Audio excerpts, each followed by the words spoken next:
I am a 36 years old male. My wife passed away 2 years ago. I have an 11-year-old son named Sean. I'm doing okay, with money. I have a stable income and support system. I have a friend named Kate. We've been together since we were kids. She's like a sister to me, although she tends to boss me around. She's introduced me to her female friends, hoping that I'll settle down again. I told her I have other priorities and I'm required to focus on Sean and his health. He's diabetes. Kate thinks there's something wrong with me, but not everyone's circumstance is the same. I started noticing a pattern in her behavior after she introduced me to a friend of hers. She'd tell me to leave Sean at home when we hang out and meet her friends. She'd tell me to take down any pictures that have my son and wife in it because ladies will assume that I'm a single dad or still married, and that'd limit my chances in dating. I told her to knock it off, and she said that she was looking out for my social life, saying I'm ruining it and exhausting myself. I stopped talking to her for days. Then I decided to let it go. She's been insisting on bringing her friend to visit me with other friends. I agreed to have them as guests. Kate suggested I take Sean to stay with a relative since it'll be adult dinner, but I refused. He was comfortable in his home and didn't want to go. Kate was at my place before her friends arrived. I checked on Sean and told him to tell me if he needed anything before he went to sleep. At 12:30, while I was sitting and just starting to chat with Kate's friend while Kate kept blinking at me with a smirk on her face, I got a text message from Sean telling me he wanted to use the bathroom, but the door handle was stuck and he couldn't open the door. I went upstairs to check. Kate followed me. I found that the door was actually locked. I was confused. I asked Sean and he said he didn't lock it. I started looking for the key. That's when Kate quietly handed it to me, saying she took it. I was stunned.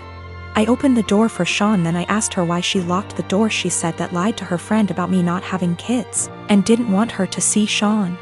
She said it was no big deal since he was sleeping, but I was furious. I started yelling at her as she kept shushing me. Everyone started leaving after I yelled at Kate and cussed her out for doing this. She blew up after her friend left and said I was an idiot cause most people don't mention kids until after months into dating, and that I didn't deserve her help to move on when she thought I was a decent, sane person. I called her stupid and told her to get out of my house. She told me to wallow in my misery and left.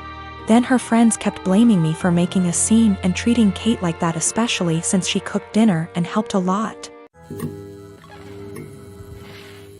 2 years ago, my house burnt to the ground after being struck by lightning. Thankfully it was during the day, so our 3 kids were at school and my husband and I were at work. We lost everything, but we were safe. It took almost 11 months for the insurance to pay out. The insurance covered 1 month worth of hotel stays, but after that we were made to fend for ourselves, and the only option we had was to move in with my SIL.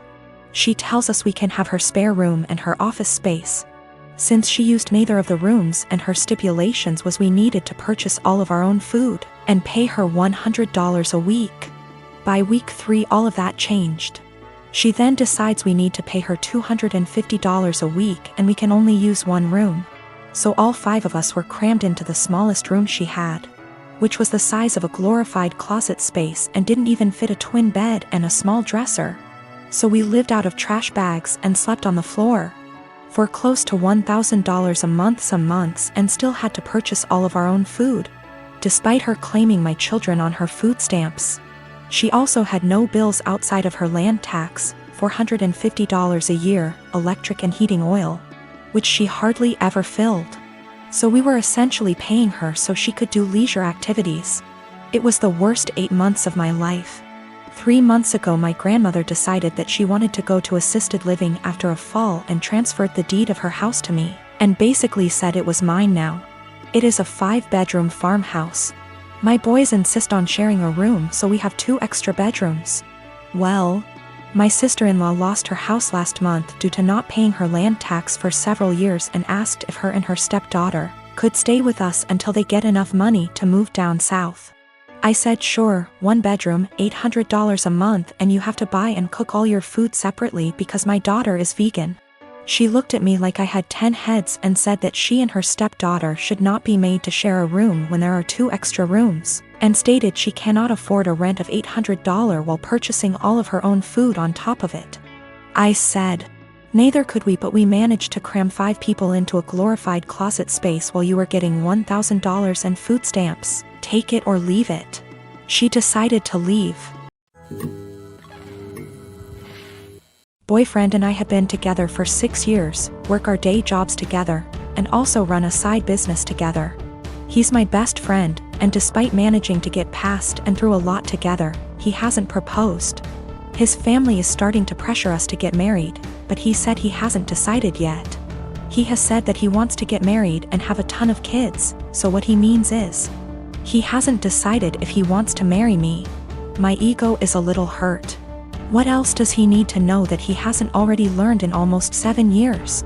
Is indecision the same thing as a decision in this case?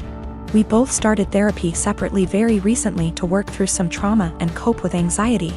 I don't know if I should wait to see if he'll come to some kind of epiphany in therapy, or if I should leave and save the decision for him.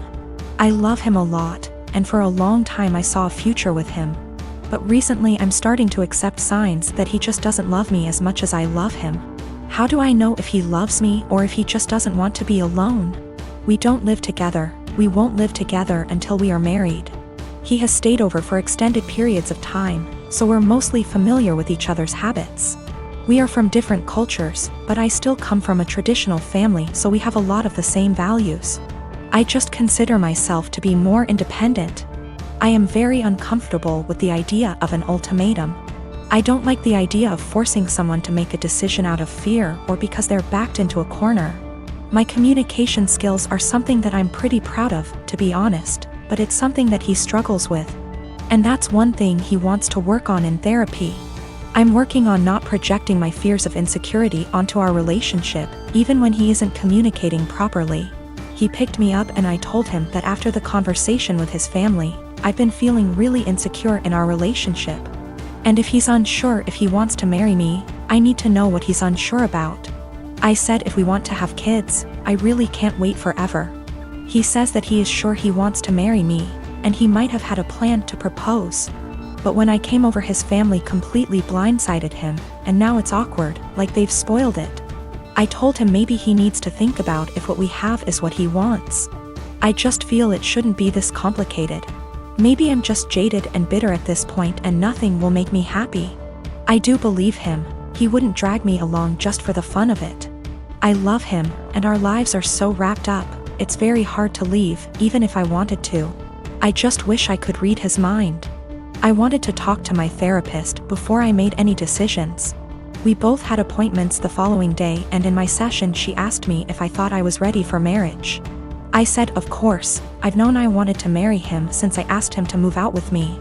2 years into the relationship and he turned me down. She responded by rephrasing the question. She said she isn't asking if I want to marry him, but rather, is the way I currently feel about myself. The way I handle my problems and my anxiety, and the way my boyfriend and I communicate. Is the way I feel in my relationship the way I want the rest of my life with this man to be? No way came out of my mouth way before I even processed it. Stressed was in my brain in big, bold, yellow letters. Right now I need to continue to work on my issues in therapy and learn what the best version of myself is like before I'm ready to commit to whatever future version of our lives together looks like. I've only been going for 2 months so far, and I've already seen a huge improvement in my ability to handle stress and my self-worth. When my daughter was 14, wife and I decided we would buy a car for her to use on her 16th if she proved herself to be responsible, got good grades, etc. There would be a contract of sorts to ensure we were all on the same page. The stipulations were continuing good grades, good attitude, she could only bring one friend with her somewhere, to begin with. We had to know where she was, and the obvious too, don't drink and drive, and don't text and drive. We made it clear that we were buying the car, but it was for her to use. We got the car, a 2012 Honda Civic. She has a summer job right now, it's summer break so she's out doing stuff with her friends, etc. In a few months she will be off to college. Everything was going swimmingly. Until someone on that Nextdoor app started posting pictures and videos of bad drivers in the area. And lo and behold, my daughter was posted with her face down as she texted and rolled through a stop sign. once with her face down in her phone at a stoplight. I was livid. My wife was the one who showed it to me. We found out there were more instances from her Instagram stories, and we decided, no. Wife and I up and sold the car. We didn't lose very much in the process, except of course our daughter completely came unraveled. It's so unfair. I didn't hurt anyone, everyone's doing it. How am I supposed to get to work? What about when I go to college? Well, we said no, it's not unfair. You hurt us by being a shitty, irresponsible driver. No, not everyone's doing it. You can walk, ride your bike, or take the bus, and as for college, you don't need the car to get to and from classes, and again, ride your bike or walk. She tried to play the "how can you send your daughter to college without her safety in mind?" card, and I said, well, now you're concerned about safety? And she just up and screamed. This has everyone in our life up in arms and divided. Her grandparents think we're being over the top and awful, that grounding her would have sufficed. They've threatened that they will buy her a car again if we try to send her to college without one. The car is already sold, so there's no going back. I think what we did was absolutely correct, that actions have consequences and we would be in the wrong to pull back from that. In terms of her going to college? Well, she made that choice. She had a car, it came with certain stipulations, she disobeyed us, and now she pays the price.